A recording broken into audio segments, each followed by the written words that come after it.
లక్ష్మి తను రెడీ చేసిన సరుకునంతా తీసుకొని షాప్ దగ్గరికి వెళ్తుంది. ఇంకా అక్కడ ఉన్న షాప్ అతను, అమ్మ సిరి నీ దగ్గర సామాన్ తీసుకున్నమ్మా అని చెప్తూ ఉంటాడు. అదేంటి బాబాయ్, మీరే కదా ఎక్స్ట్రా కూడా తీసుకురమ్మన్నారు అని లక్ష్మి అడుగుతూ ఉంటే, లేదమ్మా నీ దగ్గర సామాన్ తీసుకుని అంటే తీసుకోను అని అతను మొండికేస్తూ ఉంటాడు.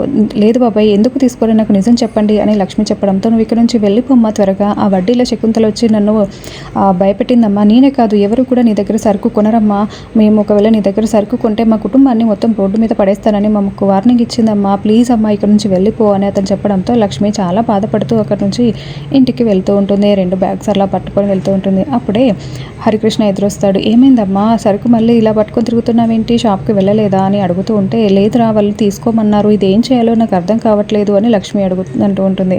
ఇంకా మనం బీచ్లో అమ్మేద్దాంలే అమ్మా జ్యూస్లతో పాటు ఇవి కూడా అని బాబు చెప్పడంతో, చాలా మంచి సలహా ఇచ్చావురా అని ఇద్దరు కలిసి అలా వెళ్తూ ఉంటే అప్పుడే బామ్మ కూడా అక్కడికి ఎదురొస్తుంది. ఏంటి బామ్మ ఎక్కడికి వెళ్ళావు, నువ్వెందుకు ఎండలో ఇలా వచ్చావు అని అడుగుతూ ఉంటే, క్యాటరింగ్ అతని దగ్గరికి వెళ్ళి ఏమైనా ఆర్డర్స్ ఉన్నాయేమో అని కనుక్కోవడానికి వెళ్ళానమ్మా, అతని కొడుకు బాగా సంపాదించి పెడుతున్నాడంట, ఇతను పని చేయడంట అని బామ్మ చెప్తూ ఉంటుంది. ఇంకా అలా సరే బామ్మ వెళ్దాం పదా అని ముగ్గురు కలిసి వెళ్తూ ఉంటారు. అప్పుడే విహారీ ఆఫీస్కి వెళ్తూ ఉంటాడు. మరోవైపు అంబిక ఆఫీస్ దగ్గర నించొని విహారీ రాడు అని సుభాష్తో చెప్తూ ఉంటుంది. అవునా ఏం చేసావు అంబిక అని అడుగుతూ ఉంటాడు సుభాష్. ఇంకా నేను వాడు తాగే మందులో మత్తు కలిపాను, ఈ రోజంతా వాడు ఇంటిలో నిద్రపోతూనే ఉంటాడు, బెడ్రూమ్కే పరిమితమై ఉంటాడు అని అంబిక చెప్తూ ఉంటుంది. ఇంకా అలా మాట్లాడుకుంటూ ఉంటేనే అక్కడికి సడన్గా విహారీ కారు వచ్చి ఆగుతుంది. విహారీ కూడా దిగుతాడు. అదేంటి అంబిక విహారీ రాడన్నావు కదా అని సుభాష్ చెప్తూ ఉంటే, అదే కదా ప్లాన్ ఫెయిల్ అయిపోయింది, అయినా ప్లాన్ బి ఉందిలే అని చెప్తూ ఉంటుంది. ఇంకా అవునా ఏం చేస్తావు ఇప్పుడు అంటే, ఇంకా రౌడీలకి ఫోన్ చేసి విహారీ అకౌంటెంట్ డబ్బులు తీసుకుని వస్తున్నాడు కదా, మీరు దారిలో అడ్డంగా ఉండి వాడు డబ్బులు తీసుకుని ఇక్కడికి రాకుండా అడ్డుకోండి అని చెప్పడంతో ఇంకా రౌడీలు అతని కారు వెంబడి పడుతూ ఉంటారు. అకౌంటెంట్ కార్లో బ్రీఫ్ కేస్ పట్టుకొని వస్తూ ఉంటాడు, డీడీ పేపర్స్ మనీ పట్టుకొని వస్తూ ఉంటాడు. ఇంకా అతన్ని అడ్డుకొని ఆ కారులో నుంచి దింపి మరి అతన్ని బాగా కొడుతూ ఉంటారు. ఆ పేపర్స్ అన్ని లాక్కొని వెళ్ళడానికి ట్రై చేస్తూ ఉంటారు. అటుగా వెళ్తున్న లక్ష్మి బామ్మ వాళ్ళు చూసి, ఇతను క్యాటరింగ్ జనార్దన్ వల్ల కొడుకు కదా, అయ్యో అతన్ని ఏంటి అలా కొడుతున్నారు, పదబమ్మ వెళ్దాం వెళ్ళి కాపాడదాం అని లక్ష్మి అంటే ఇంకా ముగ్గురు కలిసి వెళ్ళి ఆ రౌడీలని బాగా కొట్టేసి అక్కడ నుంచి తరిమి కొడతారు.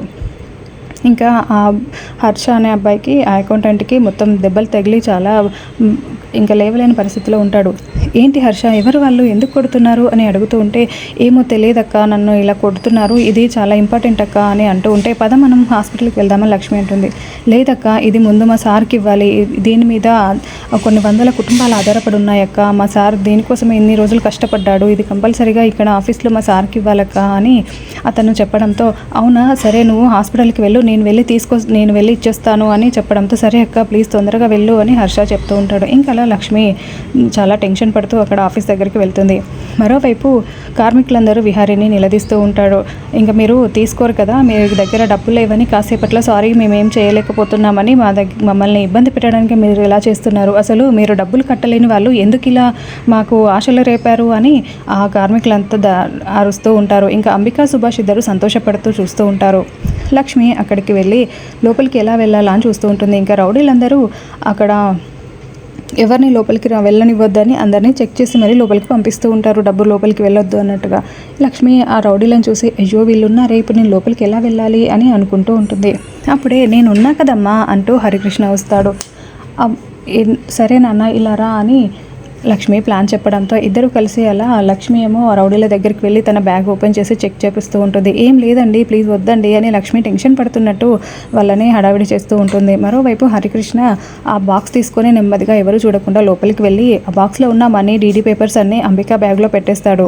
అలా పెడుతూ ఉంటాడు. అప్పుడే అక్కడికి వచ్చిన ఆఫీసర్ వచ్చి, సార్ విహారీ గారు మీకు ఇచ్చిన టైం అయిపోయింది, నేను ఇప్పుడు వెళ్తున్నాను అని వెళ్ళబోతూ ఉంటే, సారీ సార్ అని విహారీ చెప్తూ ఉంటాడు. ఇక కార్మికులకి కూడా సారీ అని చెప్పబోతూ ఉంటే అప్పుడే బ్యాట్మ్యాన్ అంటూ అక్కడికి బాబు హరికృష్ణ వెళ్తాడు. రే ఏంట్రా నువ్వు ఇక్కడ ఉన్నావు అని అడుగుతూ ఉంటే, మా హర్ష మా అమ్మ మీకు ఇవ్వమని కొన్ని పేపర్స్ మనీ ఇచ్చాడు అని చెప్తూ ఉంటే, హర్ష ఇక్కడ్రా అని విహారీ అడుగుతూ ఉంటాడు. మా హర్ష మా అమ్మని కొంతమంది రౌడీలు దారుణంగా కొట్టి పడేశారు, అందుకే మాకిచ్చి పంపించాడు, మా అమ్మే తీసుకొచ్చింది అని చెప్పడంతో, అవునా పేపర్స్ ఎక్కడ ఉన్నాయిరా తొందరగా ఇవ్వరా అని చెప్తూ ఉంటే, నేను ఈ ఆంటీ బ్యాగ్లో పెట్టాను అని బాబు చెప్తాడు. ఇంకా అప్పుడే విహారీ అంబికని బ్యాగ్ ఇవ్వమనడంతో అంబిక చాలా షాకింగ్గా కోపంగా ఆ బాబు వైపు విహారీ వైపు చూస్తూ ఉంటుంది. ఇంకా అలా బ్యాగ్ తీసుకొచ్చి ఇవ్వడంతో అందులో ఉన్న డీడీ పేపర్స్ అమౌంట్ ఆ ఆఫీసర్కి ఇచ్చి అన్నీ సైన్ చేసి విహారీ గారు మీ కంపెనీని మీరు దక్కించుకున్నారు అని వాళ్ళు చెప్పేసి అక్కడి నుంచి వెళ్ళిపోతారు. ఇంకా అప్పుడే కార్మికులు కూడా క్షమించండి విహారీ బాబు, మీరు మా కోసం ఇంత చేస్తున్నారని తెలియక నేను మిమ్మల్ని ఇబ్బంది పెట్టాను అని అంటూ ఉంటే మీ ప్లేస్లో నేనున్నా అలాగే మాట్లాడతానులేండి అని అందరూ అంటూ ఉంటారు. ఇంకా అప్పుడే లక్ష్మి లోపలికి వెళ్ళడానికి వెళ్తూ ఉంటుంది మరోవైపు. ఇంకోవైపు విహారీ బయటికి వచ్చి ఉంటాడు. రాగానే విహారీని అందరూ ఎత్తుకొని కొడుతూ జైజలు కొడుతూ ఉంటారు. ఇంకా లక్ష్మి లోపలికి వెళ్తూ ఉంటుంది. అప్పుడే హరికృష్ణ చూసి అమ్మ అని పిలవడంతో హరికృష్ణ అని లక్ష్మి బయటికి వచ్చి మాట్లాడుతూ ఉంటుంది. అమ్మ అతనే అమ్మ సూపర్ మ్యాన్ అని చెప్పడంతో అవునా ఎవర్రా అని చెప్తూ ఉంటే ఇంకా అక్కడ ఉన్నాడమ్మా అని లక్ష్మికి చూపిస్తూ ఉంటాడు. కానీ లక్ష్మి వాళ్ళందరి మధ్యలో ఉండడం వల్ల లక్ష్మికి విహారీ కనిపించడు. సర్లే నాన్న మనం ఇంటికి వెళ్దాం పదా అని లక్ష్మి బాబుని తీసుకొని ఇంటికి వెళ్తూ ఉంటుంది. లక్ష్మి బాబు ఇద్దరు విహారీ వల్ల పక్క నుంచే వెళ్తారు. కానీ విహారీ పక్కకి తిరిగి ఉండడం వల్ల లక్ష్మిని గమనించుకోడు.